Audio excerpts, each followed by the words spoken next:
తాకట్లో ఉన్న బంగారాన్ని విడిపించి ఆ రోజున మార్కెట్ ధర కట్టి మిగిలిన డబ్బును మీకు అందిస్తుంది కొమ్మూరి గోల్డ్.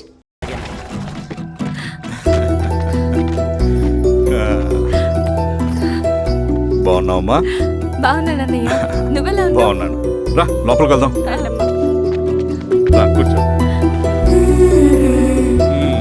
సో ప్రయాణం అంతా బాగానే జరిగింది కదా? నీ ఫేవరెట్ నెత్తిపూరి. రా వడ్డిస్తారా? ప్లేట్ తిప్పు. నాకొద్దన్నయ్య, నాకు మంచి కాఫీ తాగాలని ఉంది. అమ్మో, నీకు నచ్చినట్టు కాఫీ చేయాలంటే ఆ దేవుడి దిగి రావాలి తల్లి. ఏంటో అన్నయ్య, మంచి కాఫీ తాగకపోతే ఇక ఆ రోజంతా అదోలా ఉంటుంది నాకు. రేయ్ సామి, అర్థమైంది. శిరీష్ అమ్మకి మంచి కాఫీ కావాలి, అంతేగా నేను వెళ్ళి పట్టుకొచ్చేస్తా. ఎక్కడికి స్వామి? మన ఊళ్ళో మెగాస్టార్ హోటల్ ఉందమ్మా, అందులో కాఫీ చాలా బాగుంటుంది, నేను వెళ్ళి పట్టుకొచ్చేస్తా. స్వామి, అమ్మా కాఫీ అంటే అక్కడికి వెళ్ళి వేడి వేడిగా తాగాలి. నేను వస్తాను పద. అవునమ్మా, అక్కడ నేను కూడా తాగాను, చాలా బాగుంటుంది. వెళ్ళు. థ్యాంక్ యూ అన్నయ్య. ఆడుతూ పాడుతూ పని చేస్తాం.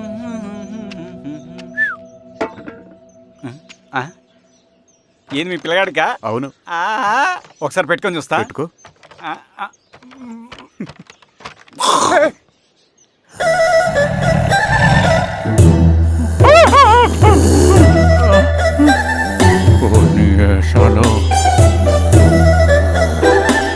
ఇన్ని బట్టలు ఉంటే చూడండి, బట్టలు లేకుండా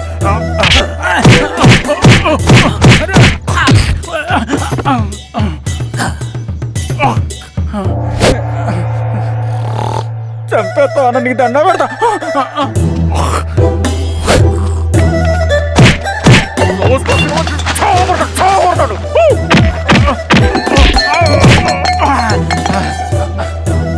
నేనన్నా బొట్టుని ఏందన్నా నన్ను చంపుతా ఏంది?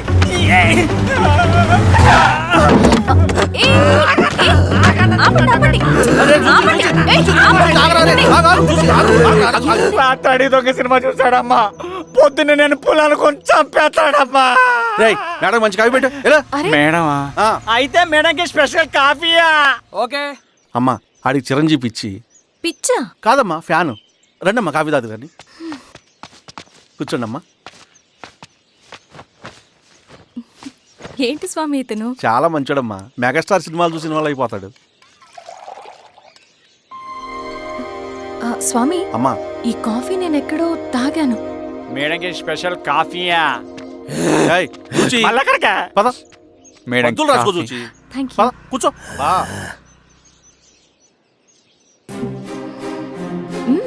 కాఫీ బాగుంది. ఎవరు చేశారు? మా రవణ పెట్టాడమ్మా.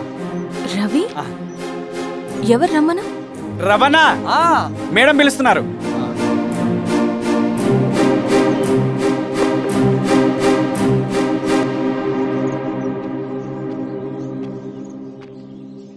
ఇతనే రవణ. శిరీష మీరా? రవి, నువ్వేంటి ఇక్కడ? కాఫీ బాగుందా? చాలా. అది కాదు రవి, నువ్వు ఇక్కడ. ఈ హోటల్ మనోల్దే. మన ఫ్రెండ్స్ అందరు బాగున్నారా? చాలా బాగున్నారు. అవును, మీరేంటి? ఏమైంది అన్నా అన్నా, ఏమైందన్నా? అన్నా, లే అన్నా. స్వామి త్వరగా కారుతా. జాగ్రత్త అన్నా, త్వరగా పట్టి అన్నా. అన్నా త్వరగా పోనీ.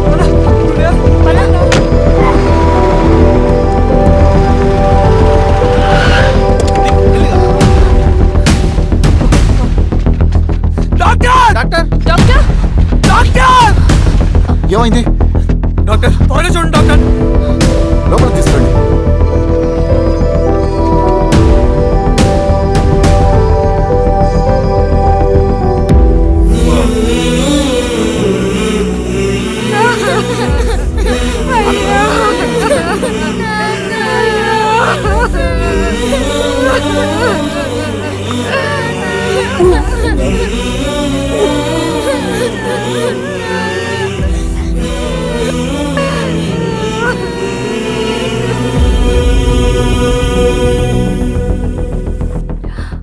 ఎలా ఉంది డాక్టర్?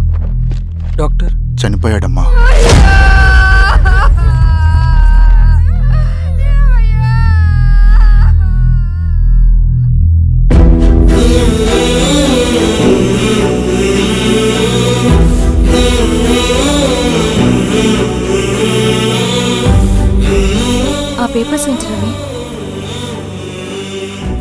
అతని భూమికి సంబంధించిన పేపర్స్.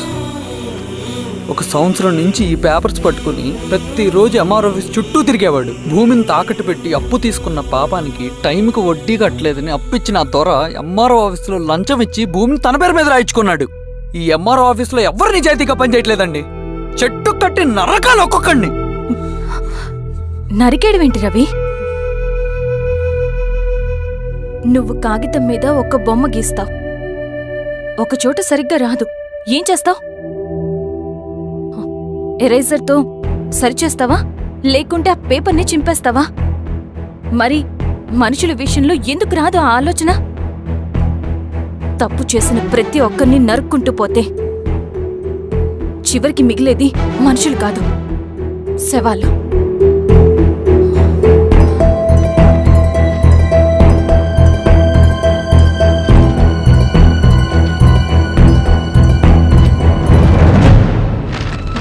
పదరవి రా.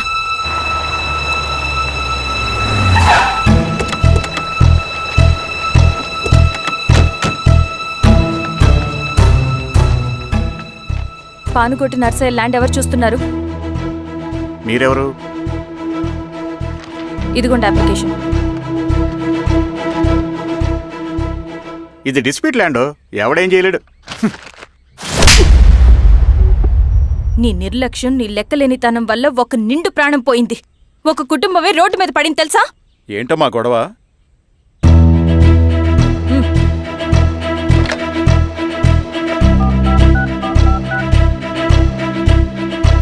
Hello sir.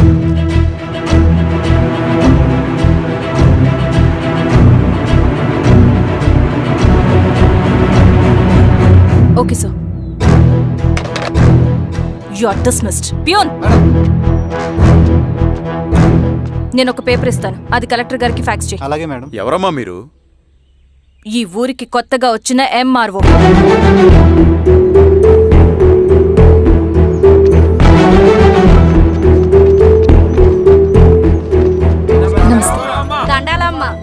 మీ పరిస్థితులు నాకు తెలుసు. పని చేస్తేనే మీకు పూట గడుస్తుంది. పనులు మానుకుని మీరు ఈ ఆఫీస్ చుట్టూ తిరగాల్సిన అవసరం లేదు. మరి ఎట్టాగమ్మా? నేనే మీ ఊరొస్తాను. ఆ రోజు అరగంట వీలు చూసుకుంటే చాలు, మీ పని పూర్తయిపోతుంది. దండాలమ్మా.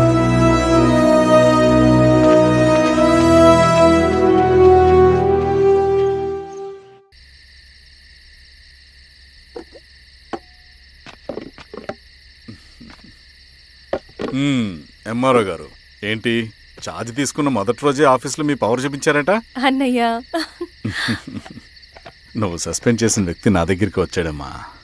పాపం కన్నీళ్లు పెట్టుకున్నాడు. అతడి వల్ల నష్టపోయిన ఒక వ్యక్తి నా కళ్ళ ముందు చనిపోయాడన్నయ్య.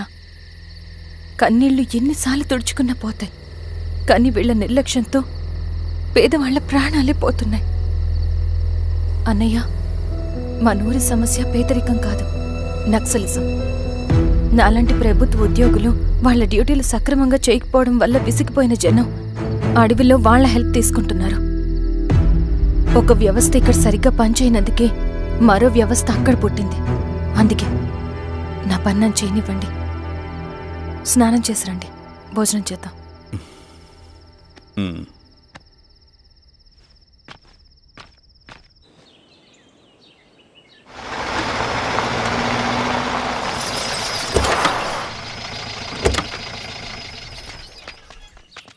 నమస్కారం అమ్మా. నమస్తే. ఇలా రండి. మీ ఊరు నుంచి కొందరు ఎంఆర్ఓ ఆఫీస్లో అప్లికేషన్స్ ఇచ్చారు. తను వాళ్ళ పేర్లు చెప్తారు, వాళ్ళని పిలవండి. అలాగే మేడం. వెళ్ళండి. Madam, coffee. నువ్వెప్పుడు వచ్చావు రవి? మీరు గంటకోసారి కాఫీ కావాలంటారు కదా, మాటి మాటికి వెళ్ళి రావడం ఎందుకని వచ్చేసా.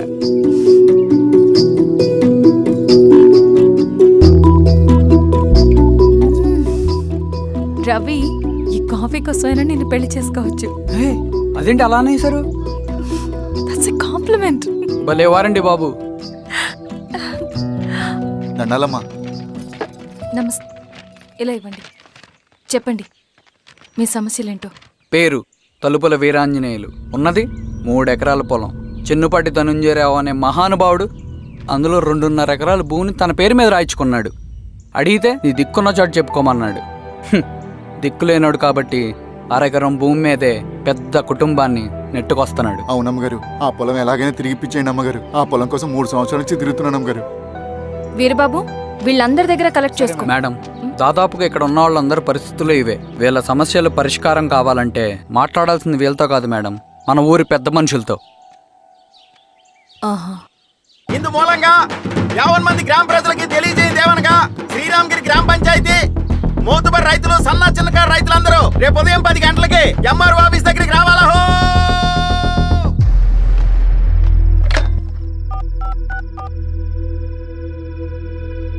హలో, ఎవరు? నమస్తే బాబాయ్, నేను ఈశ్వర్ రెడ్డి. ఎలా ఉన్నావు? బాగున్నా. చెప్పు. బాబాయ్, శిరీష్ ఎంఆర్ ఆఫీస్లో భూ సమస్యల గురించి రేపు మీటింగ్ ఏర్పాటు చేసింది.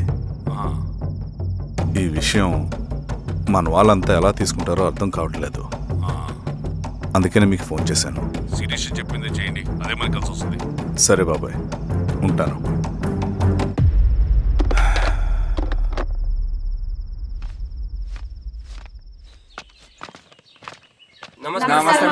నమస్తే అమ్మా.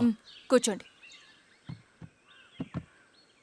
పొలాల్లో పండిన పంట కోతకొచ్చినా ఈ రోజుకి ఒక్క గింజ కూడా తెగకుండా పక్షులకు, పందికొక్కలకు ఆహారంగా పోతుందంటే దానికి కారణం ఇది.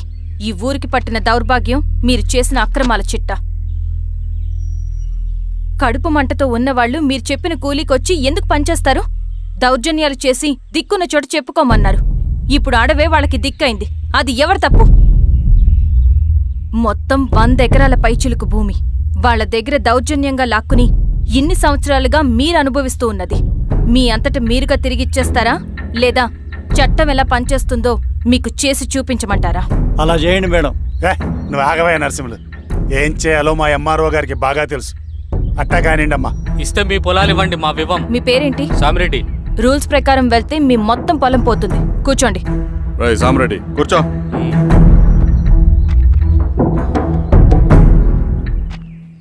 ఏమ్మా, సంతోషమేగా? మరీ నువ్వు అనుకున్నంత చెడ్డవాళ్ళేం కదమ్మా మనోళ్ళు.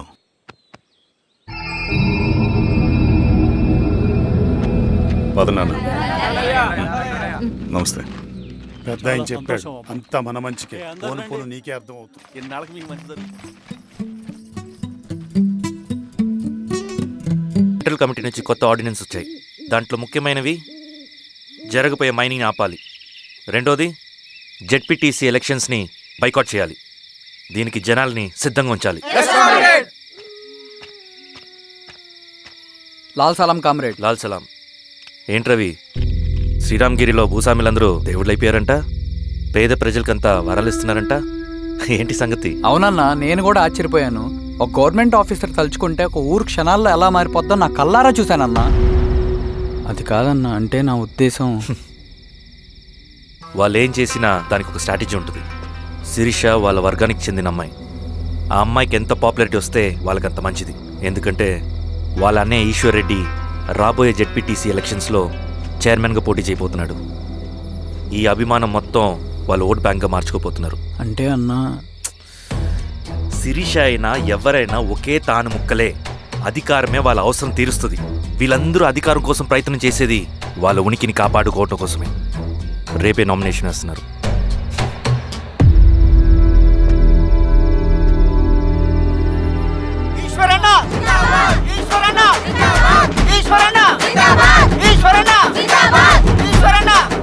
గారు, మీ సపోర్ట్ మాకు కావాలి. స్వామి, అయ్యా, మీ అన్నయ్య గారు ఎలక్షన్ నిలబడుతున్నారమ్మా. అవును. అయితే మా ఓట్లన్నీ మీ అన్నయ్య గారికేనమ్మా.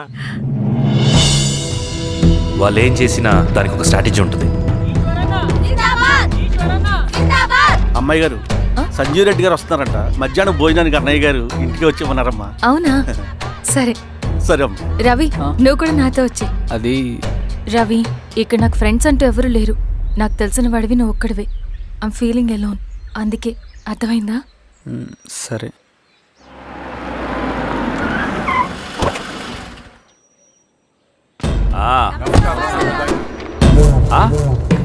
సురా, బాగున్నావా?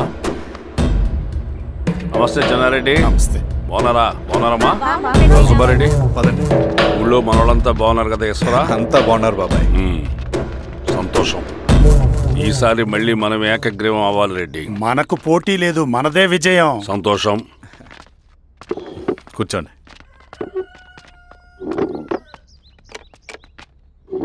మీరందరూ లోపలికి వెళ్ళి భోంచేయండి. అలాగే అన్న. ఆ రైతు కూలి సమస్యలు ఎంతవరకు వచ్చినాయి? మాట్లాడుతున్నాం బాబాయ్, దాని గురించి మీరేం వరి అవ్వట్లేదు. బాబాయ్ ఆ, నమస్కారం. రండి రండి. ఎంఆర్ఓ శిరీషారెడ్డి గారు. శిరీష రెడ్డా? ఆ, శిరీష అనే పిలవచ్చుగా. అమ్మమ్మ, పులికి పంచాలాగా సింహానికి చూలాగా అది మన ఐడెంటిటీ, అదంతా ఉండాలి. సరే బాబాయ్, నేను ఫ్రెష్ అయ్యేస్తాను, మీరు కానివ్వండి. ఆ, అయినా ఈ కాలం చదువుకున్న ఆడపిల్లలతో మాట్లాడటం చాలా కష్టం. చుట్టుపక్కల శిరీషకున్న ఇమేజ్ మనకి చాలా మంచి అయింది ఈశ్వర. నేను అడగకముందే పార్టీ హైకమాండ్ సర్వే చేయించి నీకే ఫేవర్గా ఉండడం వల్ల టికెట్ ఇచ్చింది.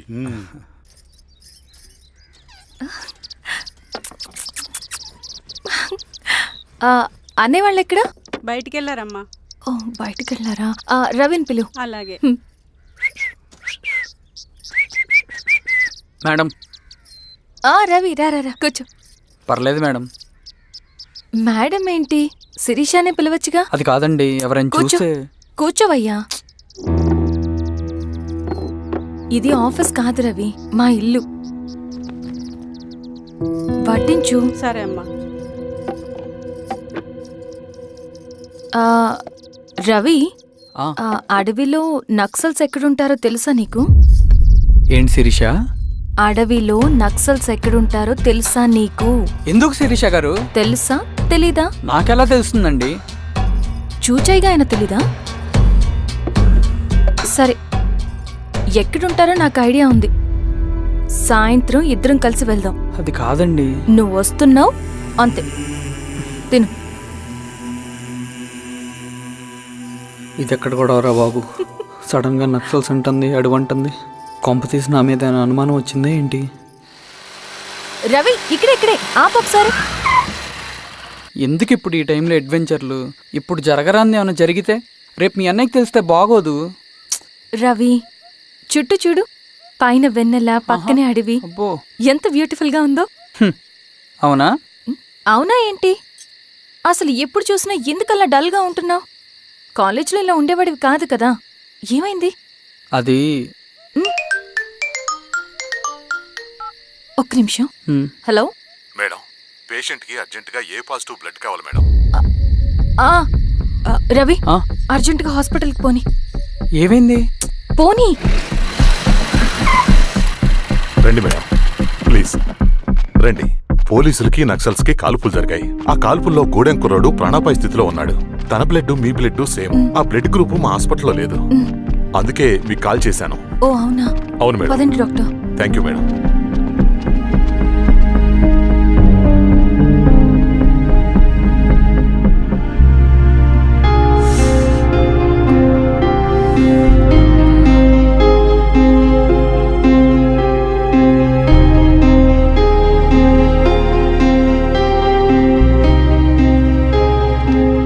Thank you madam. పర్లేదు డాక్టర్, ఇప్పుడు అతనికి ఎలా ఉంది? తను స్పృహలో లేడు మేడం. రవి, నీ దగ్గర మనీ ఉందా? ఉన్నాయి. ఇవ్వు. ఇది అతనికి అందించండి, జాగ్రత్తగా చూసుకోండి. అలాగే మేడం.